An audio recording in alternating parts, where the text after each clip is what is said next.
وہ بچہ آنے والا ہے، وہ دن قریب آ رہا ہے، اب میں تو جا رہا ہوں، اب کوئی راہب تمہیں نہیں ملے گا، اب جس کے پاس تمہیں جانا ہے وہ کوئی عام انسان نہیں ہے بلکہ اللہ کا نبی بن کے آئے گا جس کا نام محمد ہوگا۔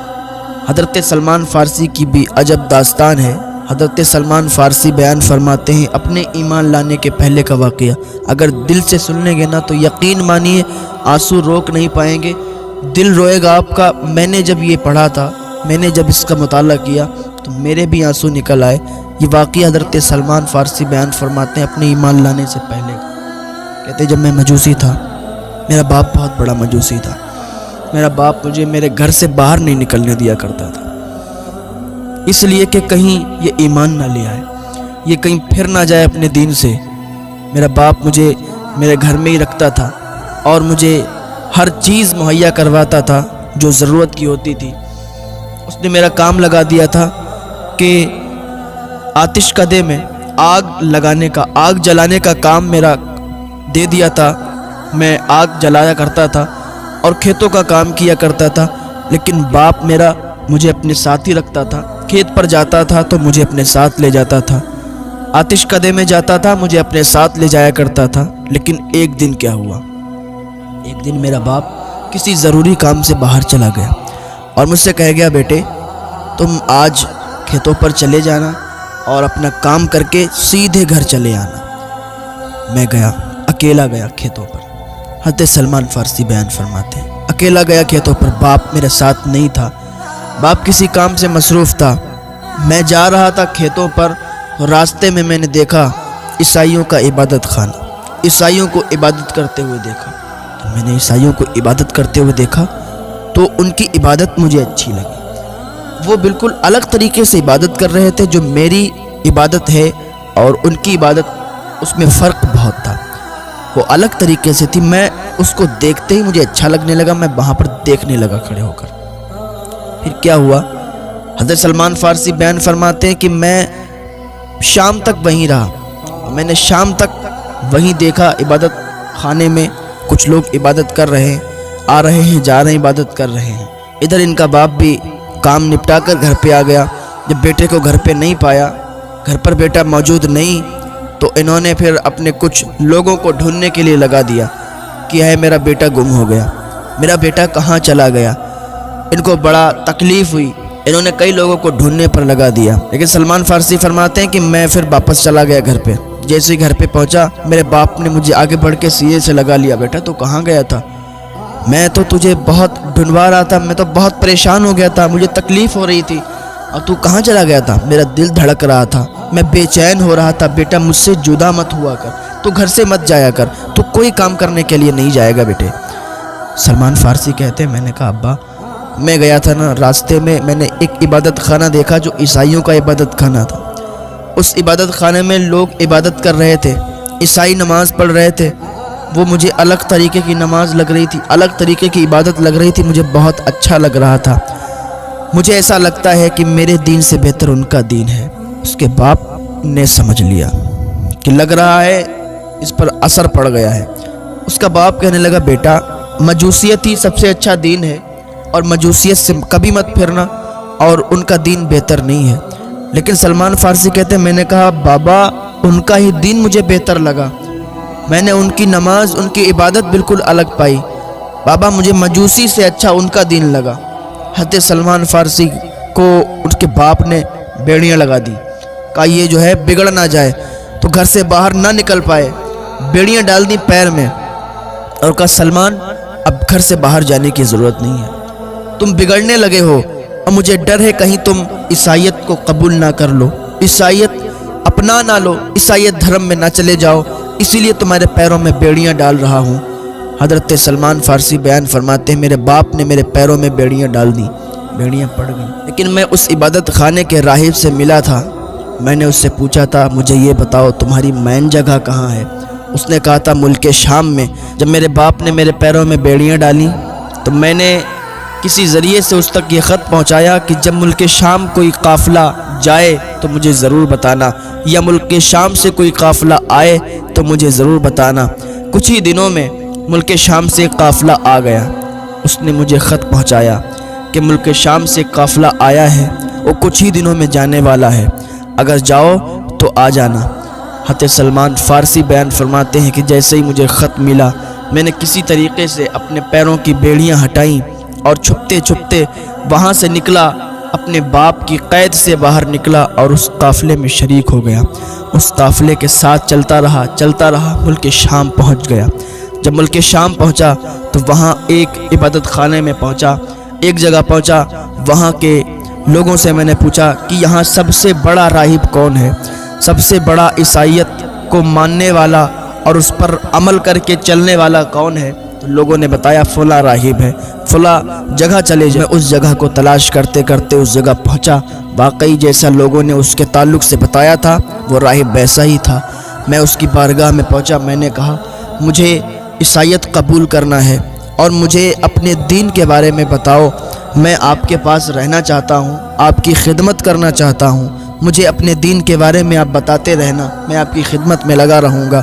راہب نے کہا اچھی بات ہے، تم یہاں رہو اور خدمت کرو اور میں تمہیں عیسائیت کے بارے میں بتاتا رہوں گا، میں تمہیں نصرانیت کے بارے میں بتاتا رہوں گا۔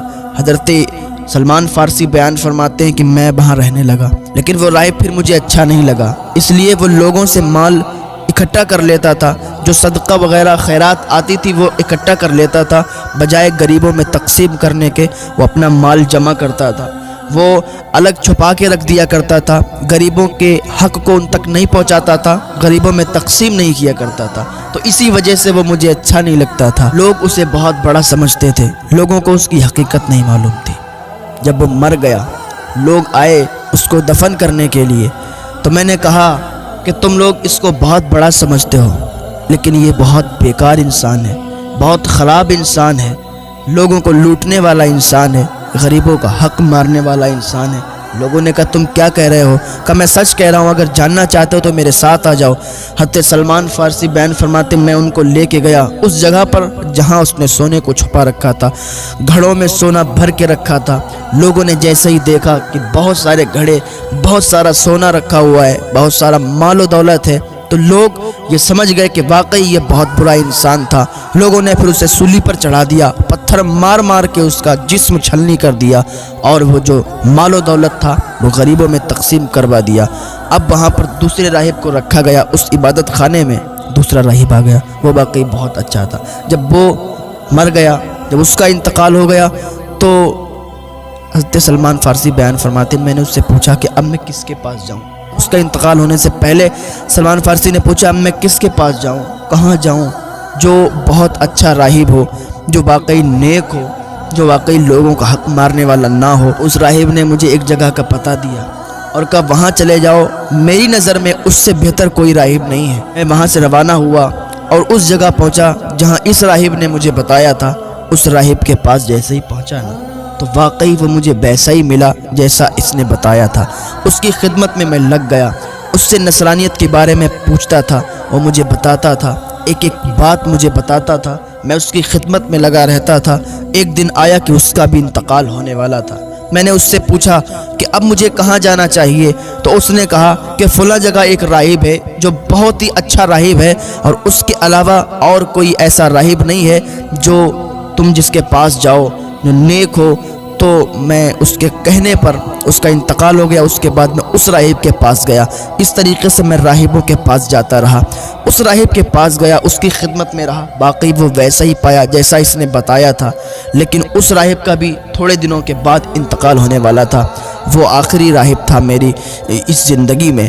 تو میں نے اس راہب سے پوچھا کہ حضور مجھے اب بتائیے کہ اب مجھے کہاں جانا چاہیے۔ اس راہب نے کہا اس دنیا میں اب میری نظروں میں کوئی ایسا راہب نہیں ہے جس کے پاس تم جاؤ، جس کے پاس تم جا کے رہو، جس کی تم خدمت کرو، لیکن ہاں اب تم کسی راہب کے پاس مت جاؤ۔ اب تم وقت دیکھو، اب تم ٹائم دیکھو، وہ دن آنے والا ہے، وہ گھڑی آنے والی ہے کہ مدینے میں ایک بچہ پیدا ہوگا، وہ بچہ آنے والا ہے، وہ دن قریب آ رہا ہے۔ اب میں تو جا رہا ہوں، اب کوئی راہب تمہیں نہیں ملے گا، اب جس کے پاس تمہیں جانا ہے وہ کوئی عام انسان نہیں ہے بلکہ اللہ کا نبی بن کے آئے گا جس کا نام محمد ہوگا۔ حضرت سلمان فارسی کہتے ہیں میں نے پوچھا اس کی نشانی تو بتائیے، اس کی نشانی کیا ہوگی؟ وہ راہب کہتا ہے اس کی 3 نشانیاں ہوں گی۔ پہلی نشانی وہ ہے کہ وہ ہدیہ قبول فرمائیں گے، دوسری نشانی وہ ہے وہ صدقے کا کھانا نہیں کھائیں گے، اور تیسری نشانی یہ ہے کہ ان کے دونوں شانوں کے درمیان مہر نبوت ہوگی۔ میرے بیٹے، تم اس رحمت والے نبی صلی اللہ تعالیٰ علیہ وسلم سے ضرور ملاقات کرنا، ضرور ملنا۔ اتنا کہنے کے بعد وہ راہب انتقال کر گیا، وہ راہب بھی اس دنیا سے چلا گیا۔ میں سوچ رہا تھا کہ میں عرب شریف کیسے جاؤں، میرے پاس تو کچھ ایسا سامان نہیں ہے، کچھ ایسا سادھن نہیں ہے، کوئی سواری نہیں ہے، کیسے جاؤں؟ تو مجھے خبر ملی کہ ایک قافلہ عرب شریف جا رہا ہے۔ تو جب میں اس راہب کے پاس رہا کرتا تھا، میں نے رقم تھوڑی جمع کی تھی، تو میں نے کچھ بکریاں اور کچھ گائے لے لی تھی، جانور لے لیے تھے۔ تو میں نے ان جانوروں کو ان قافلے والوں کے حوالے کر دیا کہ اگر تم مجھے عرب شریف لے چلو گے تو یہ جانور، یہ گائے اور بکریاں میں تمہیں دے دوں گا۔ انہوں نے کہا ٹھیک ہے۔ حضرت سلمان فارسی بیان فرماتے ہیں کہ میں نے قافلے والوں کو یہ گائے اور بکریاں دے دیں اور ان کے ساتھ روانہ ہو گیا۔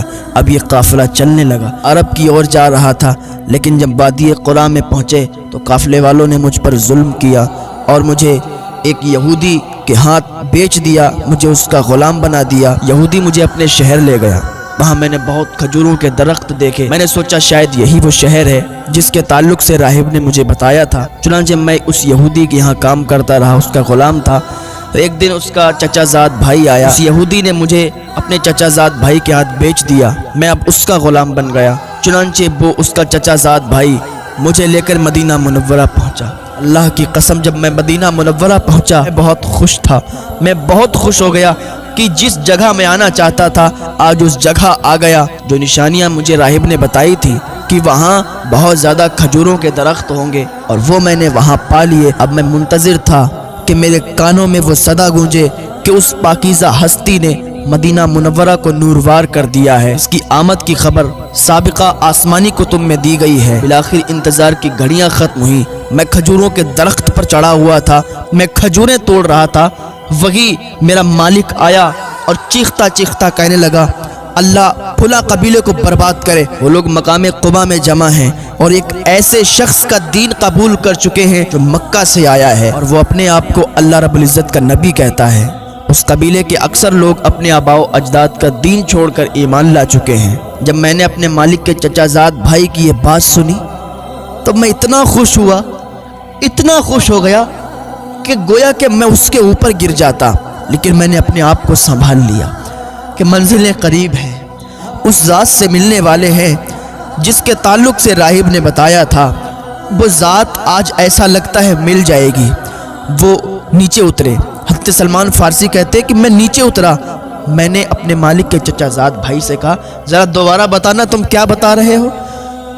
جب میں نے اتنا کہا نا تو اس کو غصہ آ گیا، اس نے ایک تھپڑ مجھے مارا اور کہا اپنے کام سے کام رکھو۔ سلمان فارسی کہتے میں دل میں تو بڑا خوش تھا کہ لگ رہا ہے وہ گھڑی آنے والی ہے، اس ہستی سے ملنے والا ہوں جس کے تعلق سے راہب نے بتایا تھا، بڑے خوش تھے دل میں۔ حضرت سلمان فارسی فرماتے کہ میں نے کچھ رقم جمع کر رکھی تھی، میں اس رقم کو لے کر چپکے سے بازار گیا، بازار سے کچھ کھانے کی چیزیں خریدیں اور خریدنے کے بعد اس نبی کا پتہ ڈھونڈتے ڈھونڈتے اس نبی کی بارگاہ میں چلا گیا، اور جانے کے بعد میں نے وہاں پر جا کے اور کہا کہ حضور میں یہ چیزیں لایا ہوں کھانے کی، صدقہ لایا ہوں، اس صدقے کو آپ لے لیں۔ تو حضور صلی اللہ تعالیٰ علیہ وسلم نے صحابہ کرام کو بلایا اور کہا یہ صدقے کی کچھ چیزیں ہیں، یہ لو کھاؤ۔ پھر میں واپس چلا آیا، پھر میں نے کچھ رقم لی اور بازار گیا، کچھ دنوں کے بعد بازار گیا، وہاں سے میں نے کچھ چیزیں لیں اور پھر میں ان کی بارگاہ میں حاضر ہوا۔ میں نے کہا حضور یہ میں کچھ چیزیں لایا ہوں آپ کے لیے، آپ کے صحابہ کے لیے، یہ کھا لیجئے۔ حضور صلی اللہ تعالیٰ علیہ وسلم نے صحابہ کو بلایا، خود بھی وہ چیزیں کھائیں اور صحابہ کو بھی کھلائیں۔ حضرت سلمان فارسی کہتے ہیں میری دوسری بھی نشانی پوری ہو گئی۔ کچھ دنوں کے بعد میں جنت البقیع کی طرف جا رہا تھا، دیکھا وہاں پر حضور صلی اللہ تعالیٰ علیہ وسلم تشریف فرما ہیں۔ اب میرے دل میں تو یہ تمنا تھی کہ وہ آخری نشانی پوری ہو جاتی تو میں مطمئن ہو جاتا۔ دو نشانی تو پوری ہو گئیں، آخری نشانی بچی ہے کہ دونوں شانوں کے درمیان مہر نبوت ہے۔ آپ صلی اللہ علیہ وسلم دو چادریں اوڑھے تھے۔ حضرت سلمان فارسی بیان کرتے ہیں کہ میں حضور صلی اللہ تعالیٰ علیہ وسلم کے قریب گیا اور میں یہ سوچ رہا تھا کہ کاش کوئی ایسی ہوا کا جھونکا آ جائے کہ حضور کی چادریں اڑ جائیں اور جو مہر نبوت دونوں شانوں کے درمیان ہے اس کو میں دیکھ لوں، چوم لوں، حضور کے قدموں پہ گر کے کلمہ پڑھ کے مسلمان ہو جاؤں، کیونکہ آخری یہ نشانی بچی تھی، اس کے بعد وہ پوری نشانیاں پوری ہو جاتی۔ حضور نے ان کے دل کا حال جان لیا، دونوں چادروں کو پھینک دیا، سلمان دیکھ لے، تو آخری نشانی پوری کرنے کے لیے آیا ہے، وہ آخری نشانی پوری کر لے۔ حضرت سلمان فارسی نے دیکھا دونوں شانوں کے درمیان مہر نبوت تھی۔ سلمان فارسی نے جیسے ہی مہر نبوت کو دیکھا آگے بڑھے، مہر نبوت کو چومنے لگے، چپٹ گئے، چومنے لگے۔ سرکار صلی اللہ تعالی علیہ وسلم نے فرمایا سلمان بس کرو۔ سلمان فارسی قدموں پہ گر گئے، یا رسول اللہ کلمہ پڑھا کے مسلمان کر لیجئے، یا رسول اللہ کلمہ پڑھا کے مسلمان کر لیجئے۔ بڑا انتظار دیکھا یا رسول اللہ،